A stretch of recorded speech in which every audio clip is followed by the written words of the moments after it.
2016 with your kiddos. We hope you had an amazing Christmas break. It was so nice to relax. Yeah, we did a lot of relaxing, and we've been loving hearing about what you and your kids were up to over that time. But now we're back, and we hit the ground running this week. Yeah. We've been working really hard. We have 2 new students that we want to welcome to our class. Sam Suley is in my class. And I have her brother, Drew Suley. So welcome. Your kids have probably told you they're awesome, and we are really excited to have them with us. Since we've been back to school, we've kind of changed up our schedule a little bit.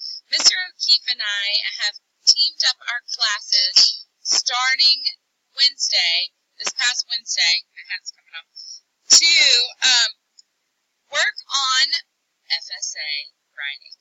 It is coming up, believe it or not. I know it seems early. It is going to be in March. The tentative date is March 1st. And we have started working on getting your kids prepared for that test. So starting this week, we gave them a writing prompt with several passages, and they are required to write an informative essay where they cite evidence from 3 different passages. It is hard. And what's different from years past is instead of saying, this is 1,000 times better, and kind of making up facts, they have to use actual facts from the passages and cite them correctly and use that to form an opinion. So that's the big difference. It's not how it was before. Yeah, it's tough, and we know it, and that's why we're getting an early jump on it. We're doing a lot of modeling with your kids. We're doing a shared writing as an entire class right now. So that's what we're working on. That's what we will be working on in writing up until that day. So ask your kids. We'll be sending some stuff home just for extra practice for you to see kind of where they are. But ask your kids, what it means to cite their sources and see if they can explain it to you.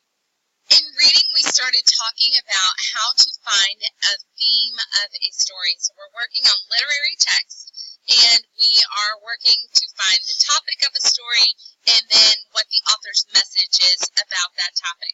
We're also going to be working on summarizing or finding the short version of a piece of literature. Ask your kids about some of the motions we've been doing, too. We've been really busy for 3 days. But that's what we've been working on in reading, and in social studies we started talking about the Civil War, which is one of my favorite topics. There is a lot of cool stuff out there about it.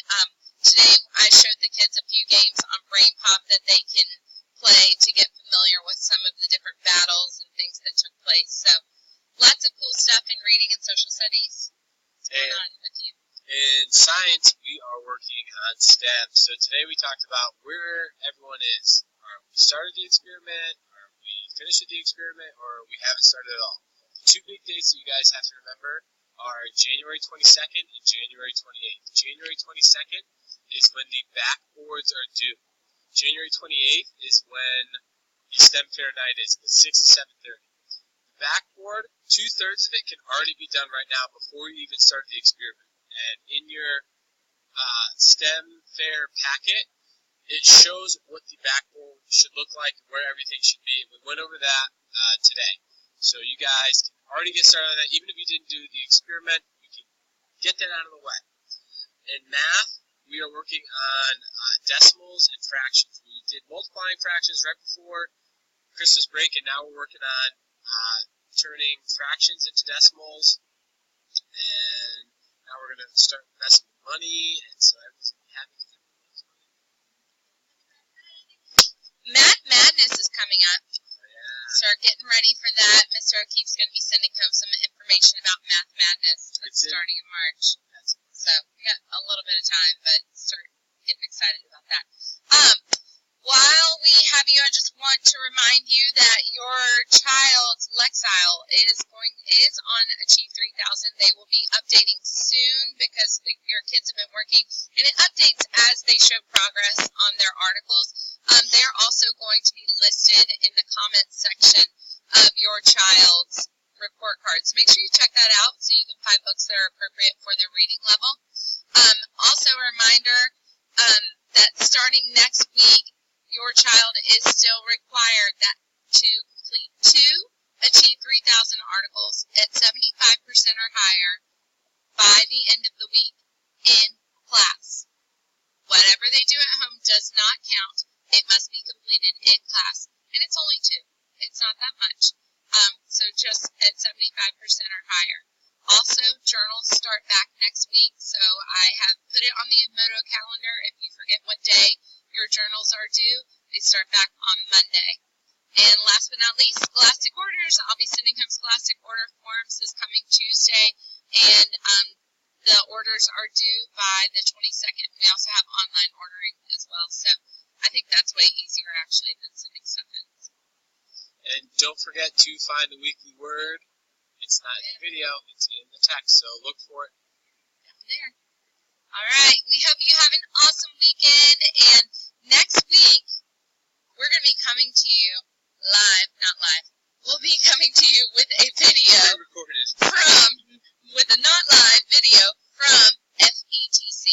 Mr. O'Keefe and I will be attending the Future of Educational Technology Conference in Orlando. I will actually be presenting 3 workshops for other teachers. It's kind of cool. And we're going to be just learning about different ways that we can engage the kids with technology. So we will not be in the classroom, but luckily we have ways to flip our classes and kind of really still be here even though we're not here.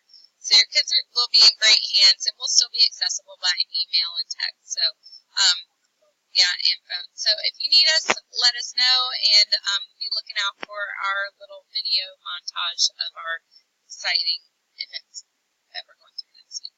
Have an awesome weekend. See ya.